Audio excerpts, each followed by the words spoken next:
reason that I'm doing this video today is that I feel that it's easier for us to explain and demonstrate our work versus sending written material or sending people to our website.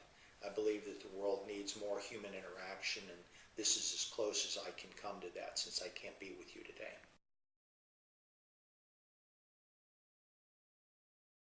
Charlie and I met some years back while he was a MBA student at UNC. Our firm was holding executive retreats for the premier fellows of the program, of which Charlie happened to be a part of that program. And that relationship continued after school, where Charlie has continued to keep in touch with me.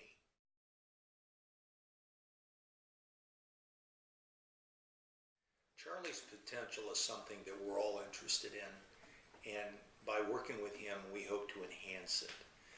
We define potential as a latent excellence and or ability that may or may not be developed. And the word latent is important to define here. Is it's present but not visible.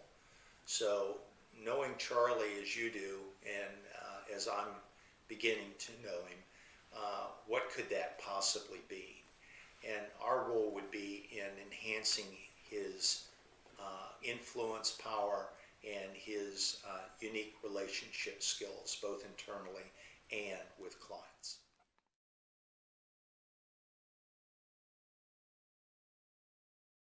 I'm very enthused about the opportunity of working with Charlie because I've gotten to know that he possesses a number of the characteristics that are necessary for us to have an effective engagement.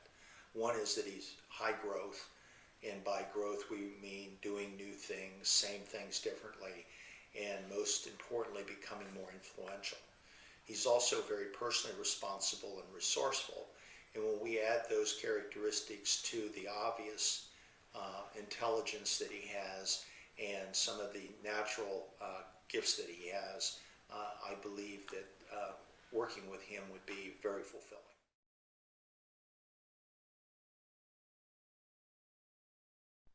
I think I'm very different than others in the leadership development field.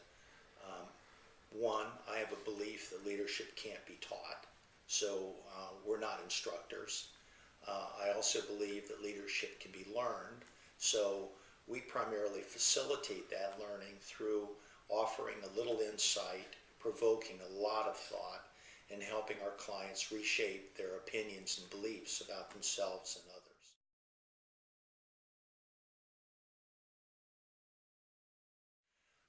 We focus a lot on how to relate to knowledge workers versus labor people. We talk a lot about high growth knowledge workers not being managed and needing more leadership than management to be effective.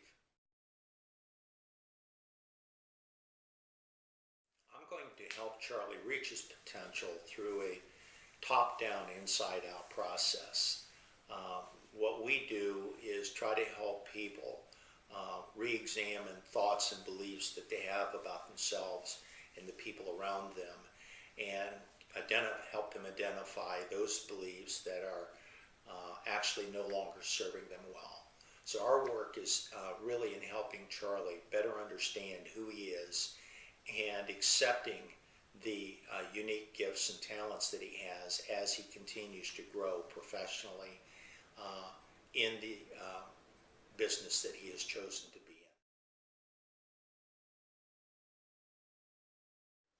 The outcome that can be expected of my time with Charlie can be observable in his work in the capacity of overseeing the work of others. I don't think he has a lot of experience with that, and the new world requires a lot of insight into how to oversee the work of knowledge workers as opposed to the old style of managing labor. Knowledge workers present many unique challenges, and our time with Charlie will help him become more aware of how to relate to those and quite frankly, become very effective at relating to the people around him.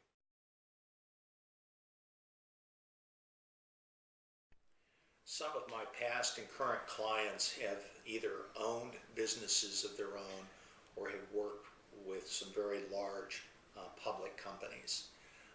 The companies that represented that you might recognize would be the Prudential, Lincoln National, Sara Lee, Arthur Anderson, Ernst & Young, and then a lot of the privately held businesses would be companies such as TSI Healthcare, Robert Rothschild Farms. I've worked with the senior level management people in all those companies and or the owners and the people that have reported directly to them.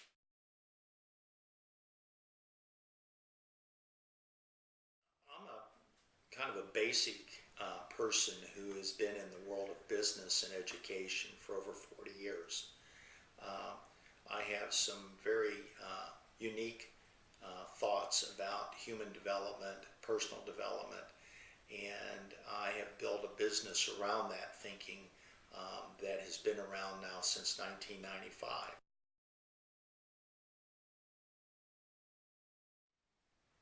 Well, actually, I was asked not long ago why I'm not retired, and I thought about it a little bit and realized that I haven't really worked a day since I was 50, which was when I started this business. So I'm very committed to promoting the value and potential of individuals, and through that I help leaders create that kind of a culture within their organizations that tend to have their talent become the differentiator in their businesses.